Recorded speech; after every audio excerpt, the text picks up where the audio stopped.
51 super joining 51 super. एक बार जोर से बोला। 51 सुपर ज्वाइनिंग कराएंगे। पर्सनली 51 ज्वाइनिंग कराई। इसे तो पूछना ही पड़ेगा भैया कराते कैसे हो है ना? कैसे करवाते हैं सर, थोड़ा सा बताओ। आपको माइक दे रहा हूँ 1 मिनट के लिए, आप थोड़ा बताओ कैसे करवाते हैं 51 ज्वाइनिंग। जी सर, सुबह को 6:30 बजे का प्रोग्राम होता है आदरणीय टीसी छाबड़ा जी का, तो वो प्रोग्राम मैं रेगुलर अटेंड करता हूँ और वहाँ से मुझे सीखने के लिए मिलता है। जी सर। वो तो सीख गए, लेकिन करवाते कैसे? फील्ड करना पड़ता है सर। फील्ड करते हो मतलब कैसे, आप थोड़ा बताओ ना, आप कैसे जाते हो, लिस्ट कैसे बनाते हो, कैसे टाइम लेते हो, क्या बात? जी सर, पहले से मैं लिस्ट बना लेता हूँ कि आज मुझे 10 लोगों से मिलना है और 10 में 3 का बिल्कुल 100% मिलता है मुझे कि आज नहीं तो कल मुझे मिलेगा, और रेगुलर चलता रहता है सर। तो एक दिन में कितना घंटा फील्ड वर्क करते हैं? मैं फुल टाइमर हूँ सर। एक दिन में कितना घंटा करते हैं? 8 घंटे। 8 घंटे, बहुत क्या बात। सर मेरा नाम राम प्रसाद दुग्गा, मैंने 17 ज्वाइन किया है सर। नाम ज्ञान प्रकाश गौड़ और 19 ज्वाइन किया। नाम नूरपराज साहू उड़ीसा से 16 ज्वाइन किया। 16 नाम कपितरण माझी उड़ीसा से 15 ज्वाइनिंग किया। अच्छा, जो ज्वाइनिंग वाले साथी अब आप भी खाने की तरफ बढ़े है ना, जो 15 ज्वाइनिंग एंड अबव है। नाम प्रणय किशोर पटेल 17 ज्वाइनिंग किया। नाम अशोक कुमार सलाम 16 ज्वाइनिंग किया हूँ सर। बाबू राम जोरी मैं 18 ज्वाइनिंग किया। मिलन नरेटी आजम। थैंक यू, आप सभी खाने की तरफ बढ़े। अच्छा, कितने हमारे साथी हैं यहाँ पर जो अचीवर है, और ये सभी साथी हमारे लगातार टीम को लीड करते हैं, और ये जितना जल्दी बताएंगे कि आज क्या सीखा उतना जल्दी ये खाने के लिए जाएंगे।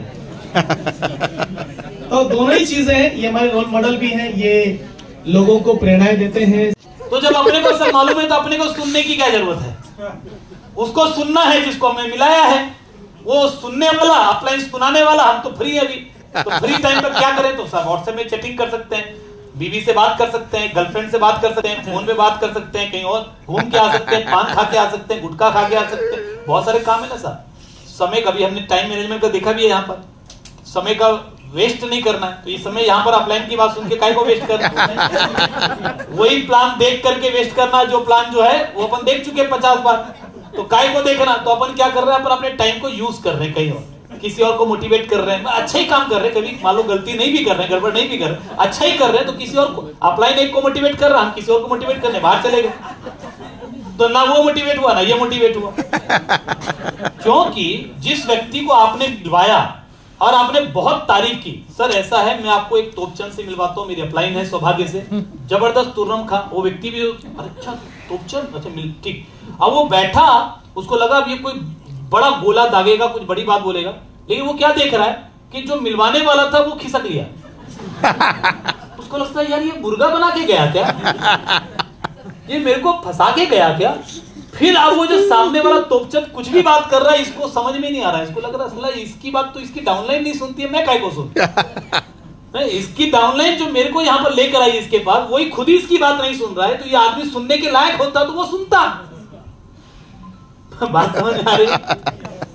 तो हमको वहां पर बैठना हमारा टाइम वेस्ट नहीं है, इन्वेस्ट है। हम जितना ध्यान से सुनेंगे उतना ही ध्यान से वो भी सुनेगा। इवन मैं तो ये बोलता हूं कि आप डायरी और पेन खोल लो और अपलाइन जो भी बोलते हैं लिखते भी जाओ, उसको लगेगा यार ये कोई इंपॉर्टेंट बात कर रहा है इसलिए ये लिख भी रहा है, वो और ज्यादा सीरियस हो जाएगा, और उसको भी और एक कदम आगे बढ़ो, उसको भी एक डायरी पेन दे दो, तू भी लिख। इनकी एक एक शब्द जो है ना उसमें जादू होता है, कौन सा शब्द जिंदगी बदल दे, लिखते जा, फिर आप देखना क्या रिजल्ट आता है। देखो सारा खेल भैया एडिफिकेशन था, सारा खेल एडिफिकेशन था। आप जितना दमदार तरीके से अपलाइन का एडिफिकेशन करेंगे, उनकी बातों का उतना दमदार फर्क रिजल्ट आपकी टीम के ऊपर पड़ने वाला है। अब आप खुद ही खा रहे हैं, सामने वाले ने कुछ सवाल पूछा, अब उस सवाल को हैंडल करने का अपलाइन का तरीका कुछ और है। अपलाइन क्या करता है, पहले उसके सवाल को ध्यान से सुनता है, उसकी एक एक बात को ध्यान से सुनता है, फिर थोड़ी देर के बाद एक सवाल धीरे से पूछता है, थोड़ी खामोशी के बाद, फिर वो और जवाब देता है, फिर अपलाइन ध्यान से सुनता है, फिर थोड़ी देर के बाद सवाल पूछता है। ये अपलाइन अभी जवाब कुछ नहीं दे रहा है, वो खाली सुन रहा है ध्यान से, लेकिन जो साथ में डाउनलाइन जो लेकर गया उसको लगता है यार अपलाइन लोग को लगता है फंस गया ये जवाब नहीं दे पा रहा है, तो मेरे को आना पड़ेगा सामने और वो अपना हथियार लेकर के बीच में कूदता है। अरे सर मैं बताता हूं, आप क्यों चिंता कर रहे हैं, मैं बताता हूं। अपलाइन बोलता है कर दिया पूरा गुड़ गोबर, मैं इसको खाली कर रहा था, ये बीच में कूद पड़ा।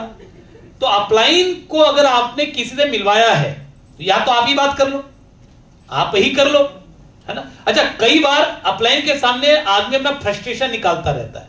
फ्रस्ट्रेशन कैसे निकालता है? पहुंच जी कुर्सी लेके आओ, मतलब इनकी बात आप सुनोगे मजा आ जाएगा सर, सर प्लीज पहुंच देवांगे जी। कैसे रहेंगे सर? कुछ इनको मतलब काम बताता हूँ, करते ही नहीं है सर।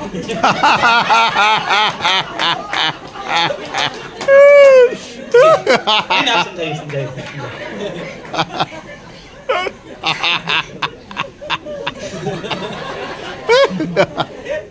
जी सर। सर कहाँ ड्रीम लिखेंगे सर? मतलब समय सर वीआईपी कैटेगरी में आ गए, समय नहीं मिलता सर। 15,000 की सैलरी है, मारे मारे फिर रगड़ रहे हैं, उसके बाद भी ड्रीम बोल बोल के थके हो लिखते नहीं। आप बताइए सर, बताइए।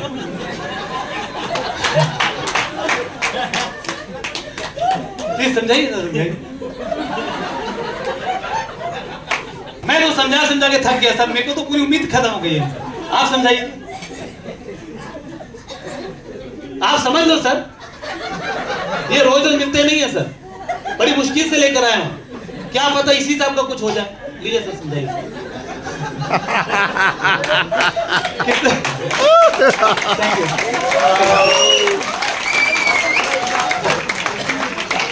भाई 500 बच्चे कैसे मेंटेन करते हैं?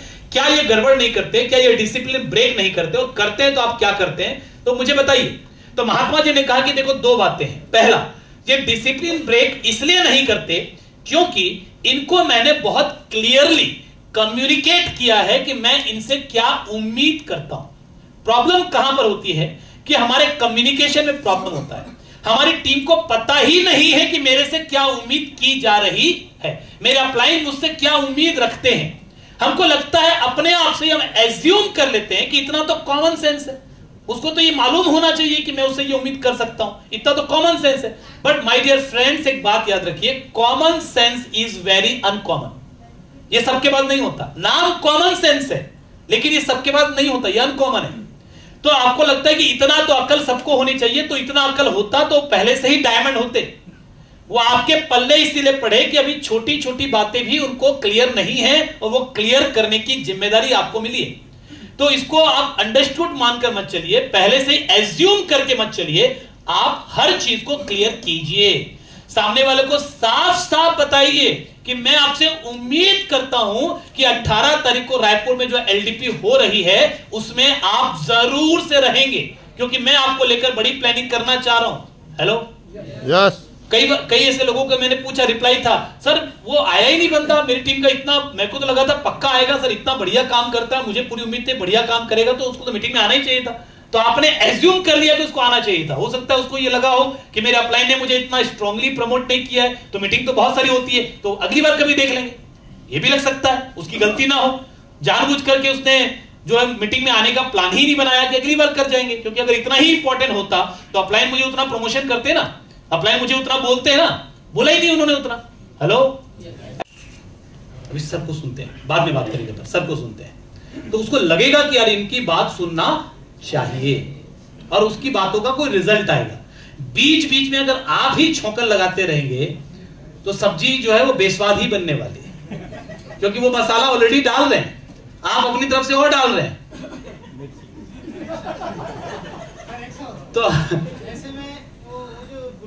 तो मैं खुद को पनिशमेंट देना शुरू करता हूं कि कहीं ना कहीं मुझसे कोई गलती हुई है, या तो करने में या तो सिखाने में।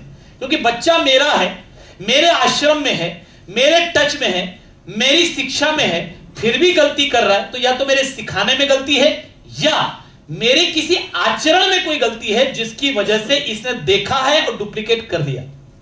इसने गलती को देखकर डुप्लीकेट कर लिया, इसकी गलती नहीं है। तो या तो मेरे सिखाने में गलती है या तो मेरे आचरण में गलती है। तो इसलिए मुझे खुद को सुधारना जरूरी है। ये सिस्टम जो हमारी जिंदगी के हर सपनों को हकीकत में तब्दील कर सकता है और यहां आने के बाद भी हम अपने तुच्छ कमियों को छोड़ नहीं अगर पाते हैं, इतिहास हमें माफ नहीं करेगा सर। हमारे परिवार के लोग, हमारे बच्चे भी कभी हमें माफ नहीं करेंगे, क्योंकि मौका है हमारे पास। आज हम कुछ भी कर सकते हैं, आज हम अपना भविष्य अपने हाथों से लिख सकते हैं, आज हम हजारों जिंदगियां बदल सकते हैं। और आज कुछ नहीं किया तो कल कुछ करने का मौका मिलेगा, जरूरी नहीं है। हो सकता है कि बुलावा आ जाए। Right sir? तो जिन्होंने ये सिस्टम दिया है, जो भी अप्लाइन है, गीला शिकवा, देखिए जब जिंदगी में आगे बढ़ना है ना, छोटी छोटी चीजों से बाहर निकलना पड़ेगा। जिन्होंने सिस्टम दिया उनको थैंक यू बोलिए, उनको शुक्रिया अदा कीजिए कि सर आपने ये सिस्टम दिया, आपने मुझे सपने देखने की हिम्मत दी, सपने देखने का साहस दिया। ये एहसान मैं कभी भूल नहीं सकता। जितना आप अपने वाइब्रेशन को प्योर रखेंगे, दूसरों को परीक्षा की कसौटी पे मत रखिए कि सर वो कौन कितना कर रहा है, उसको कितना करना चाहिए, कितना कर रहा है, मत कीजिए सर। सबको चेक करेंगे ना तो खरा सोना कोई नहीं निकलेगा। चांद में भी दाग है, अपलाइन में भी गलतियां होंगी, डाउनलाइन में भी गलतियां होंगी, और हम में खुद में भी गलतियां हैं। हम दूसरों की कमियां देखने की कैसे हकदार हैं? जाइयों को देख करके जब उसके लिए हम अपनी कृतज्ञता जाहिर करते हैं, जब हम उसके लिए हम उनको धन्यवाद बोलते हैं, थैंक्स बोलते हैं, तब तक हम कमजोर होते हैं। लेकिन जैसे ही हमारे अंदर धन्यवाद का भाव आता है, हम ताकतवर होना शुरू हो जाते हैं, जिंदगी बदलनी शुरू हो जाती है, हमारा जिंदगी का कंट्रोल हमारे हाथ में आ जाता है। तो आप लोगों से बहुत उम्मीदें हैं। आप यहाँ आए हैं, ट्रेनिंग प्रोग्राम में आए हैं, लीडरशिप डेवलपमेंट प्रोग्राम में आए हैं। हर कोई नहीं आता है सेमिनार में। बहुत लोग आना चाहते हैं क्योंकि उनको लगता है कि शायद सेमिनार में आएंगे, माहौल मिलेगा, मजा आएगा। ट्रेनिंग प्रोग्राम तो वही लोग आते हैं जो जिंदगी में वाकई में बड़ा करना चाहते हैं।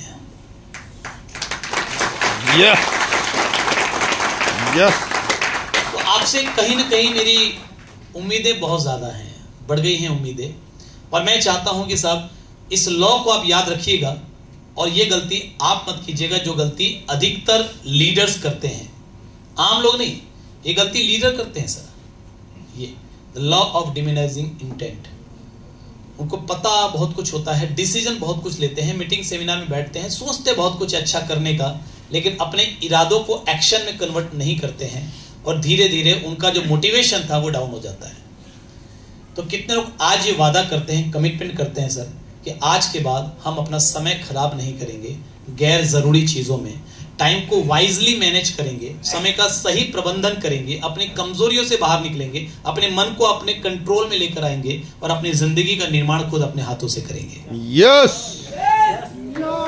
मैं अपनी पुरानी बात दोहराना चाहूंगा कि लीडर का कद इस बात से मालूम पड़ता है कि उसने कितने लोगों की जिंदगियों को छुआ है, कितने लोगों की जिंदगी बदलने में अपना योगदान दिया है। और आप सब एक महान लीडर बनेंगे, ऐसा मेरा दिल कहता है, ऐसा मेरा विश्वास कहता है। परमात्मा आपको शक्ति दे कि आप अपने अंदर की लीडर को जगा सके। बहुत बहुत शुक्रिया। Over to Shaun. आज मैंने सीखा कि लिस्ट हमारे हाथ में है और हम बड़ा लिस्ट बना सकते हैं। मोबाइल से कैसे लिस्ट, मैंने आज 102 लोगों का नाम लिखा, और वो ऐसे लोग हैं जिनके पास मैं इसी महीने जाके मिल सकता हूं। तो लिस्ट मेकिंग में आज सीखा। Thank you sir.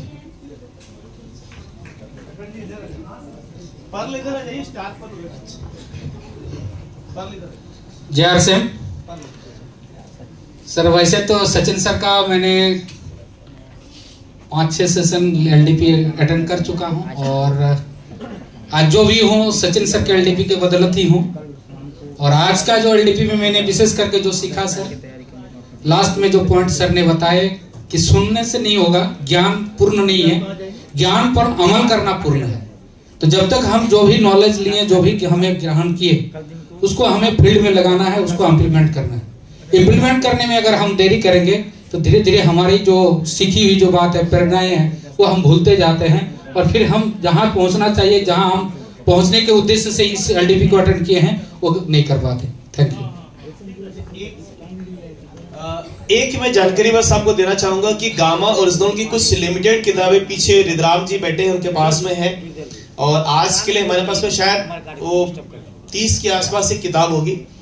तो 30 रुपए के हिसाब से किताब है। आज के लिए 10 किया हूँ, तभी से मेरे स्टेशन बाहर चले गए हैं। लगातार मैं महीने में आज के डेट में लगातार 20 दिन 22 दिन बाहर रहता हूँ, तो स्वास्थ्य को भी विशेष ध्यान रखना है। तो मीठा जरूर से कम करूंगा। बहुत बहुत धन्यवाद। JR सिंह। जय पी मिश्रा, सरायपाली छत्तीसगढ़ से। साथियों, सुबह से लेकर अभी तक के बहुत शानदार LDP प्रोग्राम में एजुकेशन ज्ञान मिला। सचिन सर का बहुत बहुत धन्यवाद, तहे दिल से नमन करता हूँ। लेकिन होता वही है, जो सारे चीज़ सुनने, लिखने, पढ़ने, लिखने, सब कुछ समझने के बाद वही गलती करते हैं, जो जाकर के भूल जाते हैं। मैं संकल्प लेता हूँ कि आज के बाद जो यहाँ से सीख के जा रहा हूँ कि मुझे कितना अच्छा दिख रहा हूँ मायने नहीं रखता, कितना अच्छा अंदर से बनना है, संकल्प लेके जाता हूँ, मैं बन के दिखूंगा। और कहा जाता है कि सारी ज्ञान एजुकेशन होने के बाद भी हम वही नाटक करते हैं टीम के साथ, जो करवाना नहीं चाहते, लेकिन हम ही नाटक करते हैं। तो जैसा करेंगे नाटक वैसा खुलेगा फाटक। कहा जाता है कि सारी चीज जानने के बाद भी हम वो नाटक करते हैं, इसीलिए डाउनलाइन में इसी तरह से होता है। मैं डाउनलाइन को वो एक भी चीज नहीं कहने वाला कि जो मैं नहीं करना चाहता, जो करूंगा वही करूंगा। Thank you. JR सिंह। और आज के प्रोग्राम के लिए विशेष धन्यवाद सचिन सर को, क्योंकि सर का प्रोग्राम में लगातार कई सालों से, लगभग 5 साल से LDP अटेंड कर रहा हूँ, और हर LDP एक से एक बेहतर रहता है और हम सब कुछ न कुछ सीखने को मिलता है।